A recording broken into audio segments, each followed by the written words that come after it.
Hi there. So I told you guys I would bring this video, and I'm bringing it. 5 steps on how to manifest anything you want in your life. We're going to get right into it. I'm going to try to keep it as short as possible. Step number 1 is realizing that you harness the power to manifest anything that you want.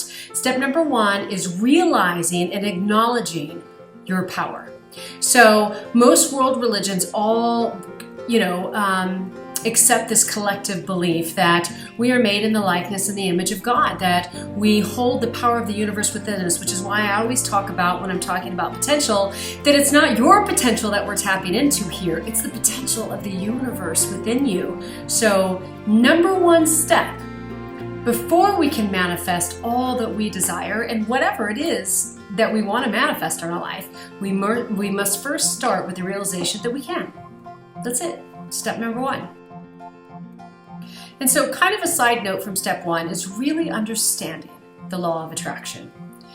I love the book or the movie The Secret, where they talk about the law of attraction. They liken it to the law of gravity and say things like, you don't really have to fully understand it or even believe in it for it to be working in your life. Whether you realize it or not, it's working. And you can't jump off a tall building and go, I don't believe in gravity. Gravity is still going to work. You can't jump off a tall building and go, I don't really understand how gravity works. I don't know if I really get this concept. It doesn't need you to get it. It doesn't need you to understand it. That's the beauty of the law of attraction. It is actually already working in your life.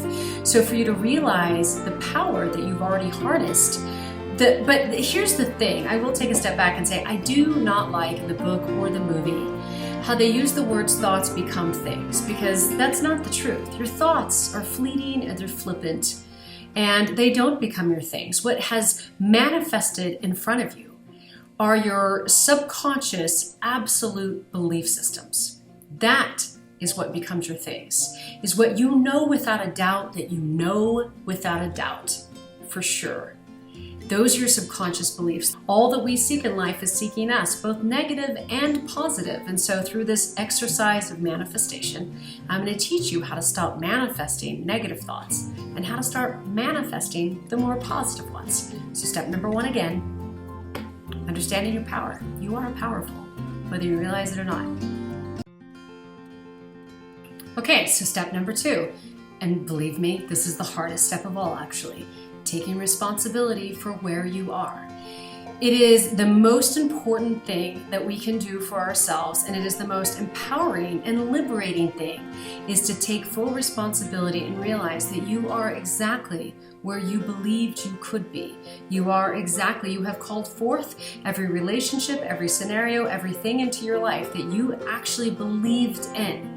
And so stop skirting responsibility. It's not your mom's fault or your dad's fault for all the love they didn't give you. It's not that boss's fault for quitting or for firing you. It's not that ex-husband or ex-wife's fault for using you or abusing you or any of that kind of stuff. You put yourself in all of those situations, yes, with the mom and dad included.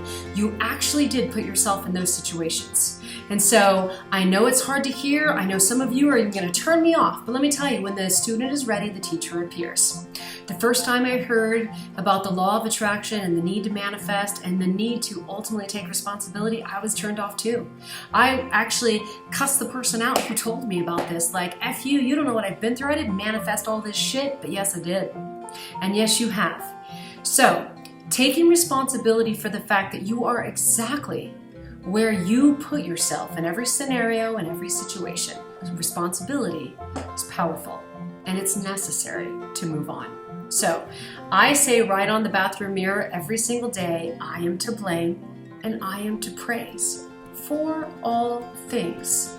I am to blame and I am to praise for all things, because you are. Next, taking some inventory.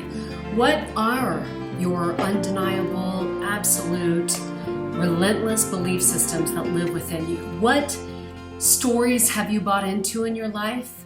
What do you know for sure that you know for sure? What is it that is driving the core of you? What do you actually believe? Getting to this point where you really do understand the answers to these questions is imperative, and it's also empowering. So for me, I bought into a story in my childhood that I wasn't good enough. My dad used to say all the time, I certainly hope you grow up and marry someone rich, because God knows you're not going to amount to shit. It's a story I bought into.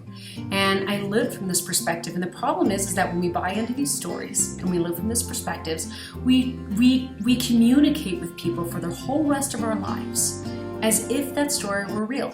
The question is, what stories did you buy into? So of course, coming from the perspective that I'm just not good enough, I'm going to call forth all kinds of scenarios in my life that continue to cultivate this idea that I am in fact not good enough.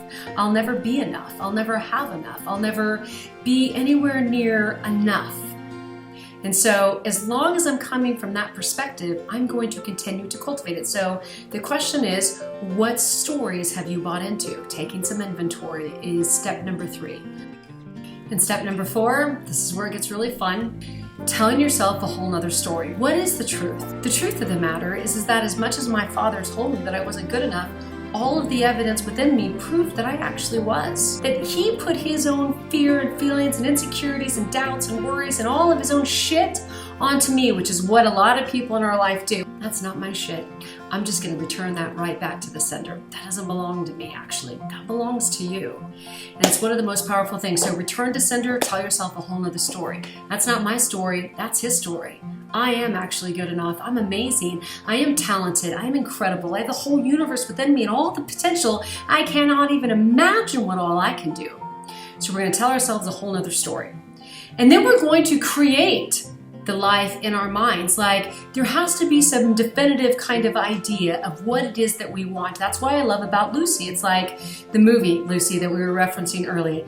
It's about being able to definitively create an idea, a manifest, a very strong visual in front of you.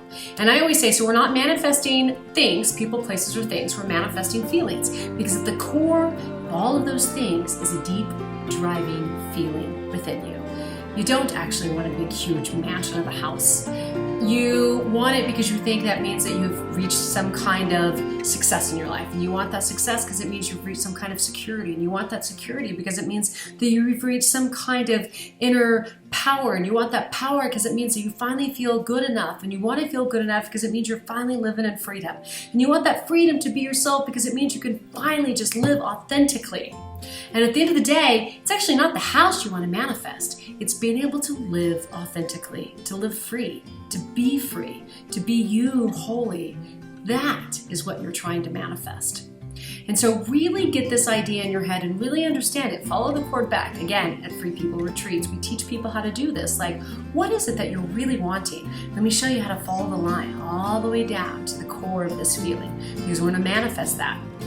And so that's step 4. What is it that you really want? Tell yourself a whole other story. You can have it, because all that you seek in life, it is truly seeking you. And lastly, step number 5, this is the art of discipline and practice. Walk in the awareness of what you know to be true. We have already retrained ourselves. We already know we hold the power. We've already taken responsibility.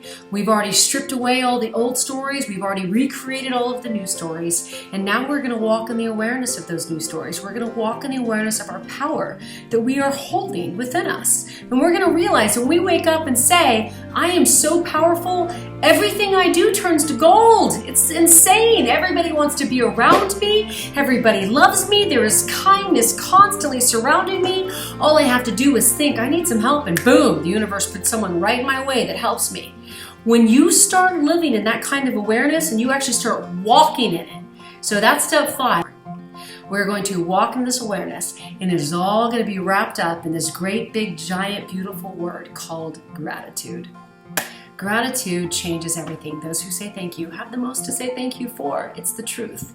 So live in the awareness of your power and always wrap it all up with gratitude. The whole universe is conspiring for you, not against you. Everything works out for a reason. There are no accidents, and you are exactly here where you need to be in this moment. Life is about growth. It's about change. It's about transformation. It's about allowing yourself to be reborn over and over and over, and renewing your mind with a new sense of energy and purpose and passion. And I love you guys. Welcome to the rest of your life.